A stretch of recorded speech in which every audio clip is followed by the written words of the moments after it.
Immigration into the West is a huge issue. I talk about it all the time, but sometimes it's important to talk about what is driving mass immigration. What I mean is, why do these people want to come here? Why do millions of third world and Middle Eastern immigrants flock to Britain and the West every year? And let's just throw some figures in there. 650,000 immigrants entered Britain last year alone, and that's just the ones the government knows about. It doesn't take into account all those who entered the country illegally. But why are they coming here? We are told these people are fleeing hardship, that they are fleeing terror, that they are quote-unquote refugees. But the fact is, if they were refugees, wouldn't they be largely composed of women and children? Because when I see images of these people clamouring to get into Europe, they seem to be mainly young men of fighting age. And when they have a foothold here, that's when they send for their wife, their children, or go back to their native land for an arranged marriage, all of which only serves to flood the country with even more immigrants. You see, this isn't about fleeing terror or about escaping war. It's about economics. These people are nothing more than economic migrants, and they are attracted to countries like Britain because our welfare state and benefit system will hand them everything on a place to live, utility bills paid for, free money, operations on a health service, free dentistry, you name it, they can have it. And if they can't articulate what they want because they don't even speak English, don't worry, the government will pay for an interpreter at a huge sum per hour to ensure they can tell us exactly what they desire.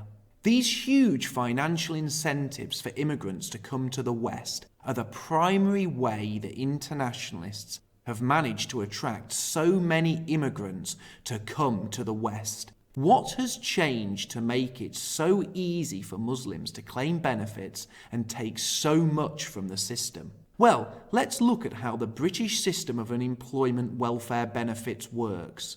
The Conservative government has repeatedly tried to make it harder to get on benefits.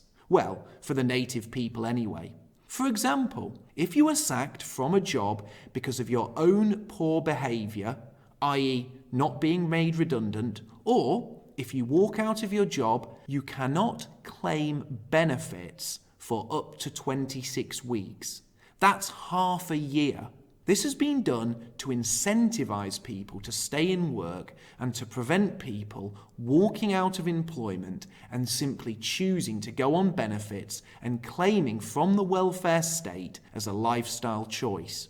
Now, many people might think that changing the welfare system to incentivise people to stay in employment is a good thing. After all, this reduces the burden on the state and keeps people in employment. But here's the rub. These rules don't apply to Muslims, as under the government's own guidelines on how the welfare benefits system works, Muslims can still leave employment and claim benefits immediately.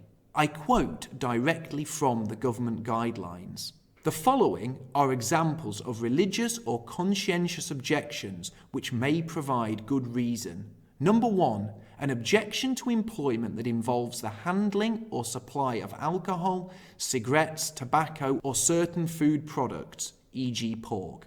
2, a religious objection to being in employment on a particular day each week. Number 3, an objection to employment with something which may be used to destroy life, whether human or animal. Number 4, a religious objection to being in employment with members of the opposite sex. End quote. So essentially, all a Muslim has to do to get out of work is to cite strong religious convictions and an opposition to carrying out work which conflicts with his or her religious beliefs. This is highlighted in cases of Muslim shop workers in British supermarkets who have refused to serve certain products, such as alcohol and pork. Any other employee would have been sacked for this and would not be allowed to claim benefits. However, under new British government guidelines, Muslims who do this would be in their rights not to do their job, and if they were sacked or left employment, would have full rights to claim benefits.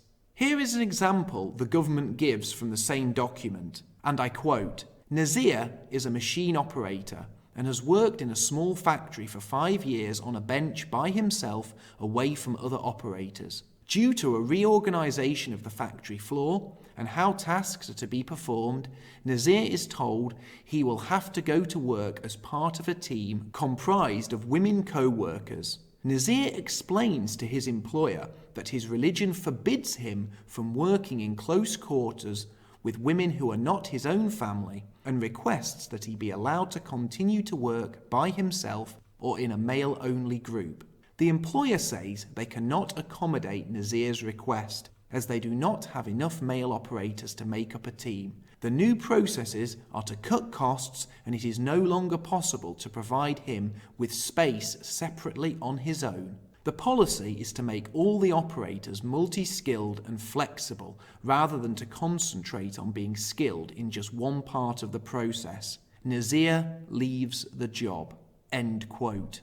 I have placed a link to this government document in the description of the video below. So as you can see, the government have made it very easy for Muslims to walk out of work on religious grounds. And this may well be a very valid reason as to why their levels of unemployment are so high. Whereas native Brits could not walk out of employment and onto welfare benefits, Muslims can, giving them a fast track to an easy life. But that's not all. Not only can Muslims walk out of work on religious grounds, they also get special treatment at work. For example, they can pray up to 5 times a day whilst at work. And how does that affect a business? I read this from an article in the Sunday Express. Peugeot car plant closed as Muslim workers took too many prayer breaks, claims official. The head of France's centre-right Union of Democrats and Independents political party, Jean-Christophe Lagarde, has claimed that a PSA Peugeot Citroën car plant had to close because it hired too many unproductive Muslim employees. He said the site closed because Muslim employees were constantly taking unscheduled prayer breaks and had become unproductive. It's the truth. A Peugeot official told me that it was one, but obviously not the only, of the reasons the plant was shut down. End quote. So at the same time as Muslims are allowed to walk out of work for religious reasons, the workplace is constantly having to change in order to meet their demands. Something that has had an undeniable impact on productivity and is actually putting the future of entire companies at risk. This article from the Express explained, and I quote, "According to an opinion poll carried out by the Randstad Institute and the Observatory for Religion in Companies, 2/3 of French employers, 65%, have noticed an alarming rise in religious demands at work. The study concluded that religion has imposed itself in the workplace and that having pious colleagues has become the norm." End quote. And this isn't just happening in France. So how does the so-called conservative British government aim to tackle this problem of unemployment amongst the Islamic community? Well, they don't. They intend to pander to them even more. Whatever happened to the old saying, "When in Rome, do as the Romans do"? The government recently issued a report titled "The Government Response to the Women and Equalities Committee Report on Employment Opportunities for Muslims in the UK." And I quote from that report, "The government must work to rebuild trust with Muslim communities by adopting an approach to integration which focuses on how it improves the life chances of disadvantaged communities, rather than through the lens of counter-extremism. The government must set out how it will address the challenge and work to achieve equality for British Muslims." This aim is distinct and should be separated from the government's work to challenge extremism. The Prime Minister has made clear that her priority is to make Britain a country that works for everyone, and that no one should be held back because of their race, gender, or religion. This means tackling injustices and inequalities, including amongst deprived and ethnic minority communities. Dame Louise Casey's independent review, published on the 5th of December 2016, has made a number of recommendations on how we can go further to boost opportunity and integration in the most isolated and deprived communities in Britain. The government will be responding to the findings of the Casey review in due course. Key to this is the drive to improve the quality of data so that employers, universities, and the government can all play their part in helping Muslim people achieve their potential. A lack of comprehensive data is hindering analysis of the barriers that Muslim people face in achieving equality of opportunity." End quote. So there you have it. Read the document yourself. Again, I have placed a link to it in the description of the video below.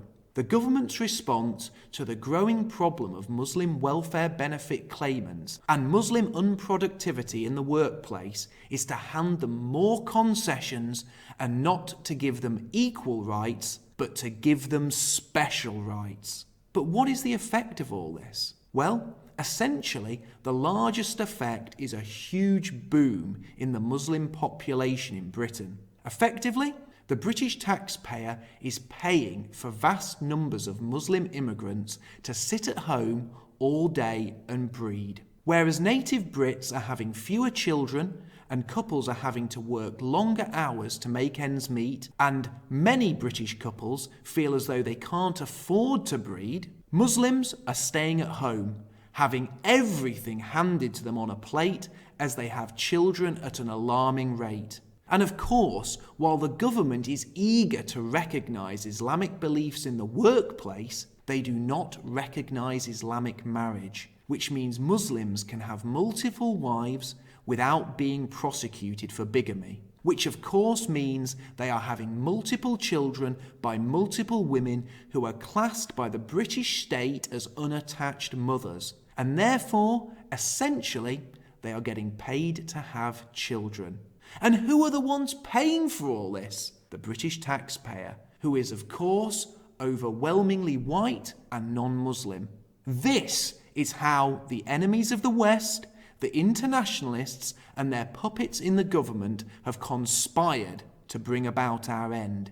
We are being replaced by immigrants who have been tempted to the West through generous handouts and increasingly large concessions in the workplace, which not only allow them to claim benefits more easily, but destroy the productivity of firms which are forced to bend over backwards to suit their needs. Make no mistake, these people do not come here and give a boost to our economy. They come here for benefits and an easy life, and our enemies want them here because they want to see us bred out and replaced. They want to destroy our people and obliterate our culture. This is white genocide, and the saddest thing is we are all paying for our own destruction.